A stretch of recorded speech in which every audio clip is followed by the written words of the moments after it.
Hi hello നമസ്കാരം. AFPTയുടെ പുതിയൊരു വീഡിയോയിലേക്ക് സ്വാഗതം. അപ്പോൾ ഇന്ന് നമ്മൾ ഷെയർ ചെയ്യാൻ പോകുന്നത് ITBP ഇൻഡോ ടിബറ്റൻ ബോർഡർ പോലീസിന്റെ ഒരു റിക്രൂട്ട്മെന്റ് വീഡിയോയാണ്. അപ്പോൾ നമുക്ക് വീഡിയോയിലേക്ക് പോവാം. സോ ITBPയുടെ ഈ ഒരു റിക്രൂട്ട്മെൻറ്റിലേക്ക് ആദ്യം തന്നെ അവർ പറയുന്ന ഒരു പ്രധാനപ്പെട്ട കാര്യമെന്ന് പറയുന്നത് ടെമ്പററി ബേസിസിലായിരിക്കും ഇവിടെ റിക്രൂട്ട് ചെയ്യുക എന്ന് പറയുന്നത്. പക്ഷേ ഇത് പെർമനൻ്റ് ആകാനുള്ള ചാൻസസും വളരെയധികം കൂടുതലാണെന്ന് അവർ പറയുന്നുണ്ട്. ഇതിൻ്റെ പേ സ്കിൽ എന്ന് പറയുന്നത് ലെവൽ 3 ആണ്. അപ്പം ഏതൊക്കെ പോസ്റ്റിലേക്കാണ് റിക്രൂട്ട്മെൻറ്റ് നടക്കുന്നത് എന്ന് നമുക്ക് നോക്കാം. കോൺസ്റ്റബിൾ കാർപ്പൻ്റർ പോസ്റ്റിലേക്ക്, കോൺസ്റ്റബിൾ ഇലക്ട്രീഷ്യൻ പോസ്റ്റിലേക്ക്, കോൺസ്റ്റബിൾ പ്ലംബർ പോസ്റ്റിലേക്ക്, കോൺസ്റ്റബിൾ മേസൺ പോസ്റ്റിലേക്കാണ് ഇപ്പോൾ റിക്രൂട്ട്മെൻറ്റ് നടക്കുന്നത്. പക്ഷേ ഇതിൽ ഏറ്റവും വലിയൊരു കാര്യമെന്ന് പറയുന്നത് ആൺകുട്ടികൾക്കും പെൺകുട്ടികൾക്കും മെയിൽസ് ആൻഡ് ഫീമെയിൽസിനും ഇതിൽ അപ്ലൈ ചെയ്യാൻ സാധിക്കും എന്നത് തന്നെയാണ്. അപ്പോൾ നമുക്ക് ഇതിൻ്റെ ഒഴിവുകൾ എത്രയൊക്കെ ഉണ്ടെന്ന് നോക്കാം. കോൺസ്റ്റബിൾ കാർപ്പൻ്റർ പോസ്റ്റിലേക്ക് മെയിലിന് 61 ഒഴിവുകളാണുള്ളത്.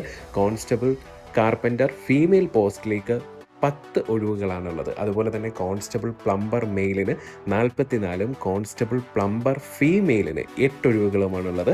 കോൺസ്റ്റബിൾ മേസന് 54 ഒഴിവുകളും അത് മെയിലിനാണ്.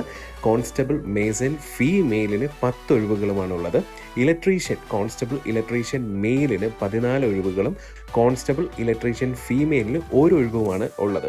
അപ്പം ഇത്തരത്തിലാണ് ഈ റിക്രൂട്ട്മെൻറ്റിൻ്റെ കാര്യങ്ങളും ഒക്കെ തന്നെ. അപ്പോൾ ആൺകുട്ടികൾക്കും പെൺകുട്ടികൾക്കും അപേക്ഷിക്കാം. അപ്പോൾ നിങ്ങൾ ഇത്തരത്തിൽ ഒരു ITBPയുടെ ഒരു ജോലിയൊക്കെ സ്വന്തമാക്കണമെന്ന് ആഗ്രഹിക്കുന്നവരാണ്, അതല്ല എന്നുണ്ടെങ്കിൽ നിങ്ങളുടെ ഫ്രണ്ട്സ് ഇത്തരത്തിലൊരു ജോലി സ്വന്തമാക്കണമെന്ന് ആഗ്രഹിക്കുന്നുണ്ടെങ്കിൽ തീർച്ചയായിട്ടും ഈ ഒരു വീഡിയോ അവരിലേക്ക് ഷെയർ ചെയ്യാൻ ശ്രമിക്കുക.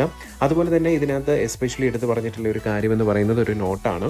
അതായത് ഈ ഒരു പോസ്റ്റിലേക്കുള്ള വേക്കൻസീസ് ഇൻക്രീസ് ചെയ്യാനും ഡിക്രീസ് ചെയ്യാനും സാധ്യതയുണ്ട് എന്ന് പറയുന്നുണ്ട്.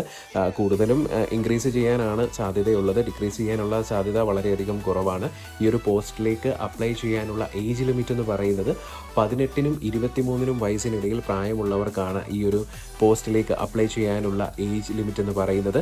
അതായത് 11 സെപ്റ്റംബർ 2001നും 10 സെപ്റ്റംബർ 2006നും ഇടയിൽ ജനിച്ചവർക്ക് മാത്രമാണ് ഇത്തരത്തിലൊരു പോസ്റ്റിലേക്ക് അപ്ലൈ ചെയ്യാൻ സാധിക്കുള്ളൂ. അതുപോലെ തന്നെ ഈ ഒരു പോസ്റ്റിൻ്റെ എഡ്യൂക്കേഷണൽ ക്വാളിഫിക്കേഷൻ എന്ന് പറയുന്നത് 10th പാസ്സാണ്. ITIയും വേണം എന്ന് പറയുന്നുണ്ട്. അതുപോലെ തന്നെ നമ്മൾ അപ്ലൈ ചെയ്യുന്ന പോസ്റ്റിനനുസരിച്ചിട്ടുള്ള റിലേറ്റഡ് ട്രേഡിൻ്റെ സർട്ടിഫിക്കേഷനും വേണം എന്ന് പറയുന്നുണ്ട്. ആപ്ലിക്കേഷൻ ഓൺലൈൻ മുഖേനയാണ്. ഓൾറെഡി ആപ്ലിക്കേഷൻ സ്വീകരിച്ചു തുടങ്ങിയിട്ടുണ്ട്. 12/8/2024 മുതൽ സ്വീകരിച്ചു തുടങ്ങിയിട്ടുണ്ട്. ഇതിൻ്റെ ലാസ്റ്റ് ഡേറ്റ് എന്ന് പറയുന്നത് 10 സെപ്റ്റംബർ 2024 അപ്പോൾ ഇനി കുറച്ച് ദിവസം മാത്രമേ ഉള്ളൂ. സോ ഇത്തരത്തിലൊരു ജോലി ആഗ്രഹിക്കുന്നവരാണ് നിങ്ങളെങ്കിൽ തീർച്ചയായിട്ടും എത്രയും വേഗം തന്നെ അപ്ലൈ ചെയ്യുക. ഡിഫൻസ് സംബന്ധമായ ഒരു ജോലി ആഗ്രഹിക്കുന്നവരാണ് നിങ്ങളെങ്കിൽ തീർച്ചയായിട്ടും AFPT നിങ്ങൾക്ക് വേണ്ടുന്ന ഫിസിക്കൽ ആൻഡ് അക്കാഡമിക്കൽ ട്രെയിനിങ്ങുകൾ ഇവിടെ നിന്നും ലഭ്യമാണ്. ഇതിനെക്കുറിച്ചുള്ള കൂടുതൽ വിവരങ്ങൾക്കായിട്ട് താഴെ കാണുന്ന നമ്പറിൽ കോൺടാക്ട് ചെയ്യുക. ഡിഫൻസ് ജോലി ആഗ്രഹിക്കുന്നവർക്കുള്ള ഫിസിക്കൽ ആൻഡ് അക്കാഡമിക് ട്രെയിനിങ്ങുകൾ AFPTയുടെ കേരളത്തിൽ ഉടനീളമുള്ള എല്ലാ ബ്രാഞ്ചുകളിൽ നിന്നും ലഭ്യമാണ്. പത്തനംതിട്ടയിലെ ഇലവൻതിട്ട ശ്രീബുദ്ധ എഞ്ചിനീയറിംഗ് കോളേജ് ക്യാമ്പസിൽ ഇതാ ഞങ്ങളുടെ ഷുവർ ഷോട്ട് ബാച്ച് നടന്നുകൊണ്ടിരിക്കുന്നു. പുതിയ ബാച്ചിലേക്കുള്ള അഡ്മിഷൻ ആരംഭിച്ചിരിക്കുന്നു. ആൺകുട്ടികൾക്കും പെൺകുട്ടികൾക്കും പ്രത്യേകം ഹോസ്റ്റൽ സൗകര്യവും ലഭ്യമാണ്. കൂടുതൽ വിവരങ്ങൾക്ക് ഈ കാണുന്ന നമ്പറിൽ ബന്ധപ്പെടുക.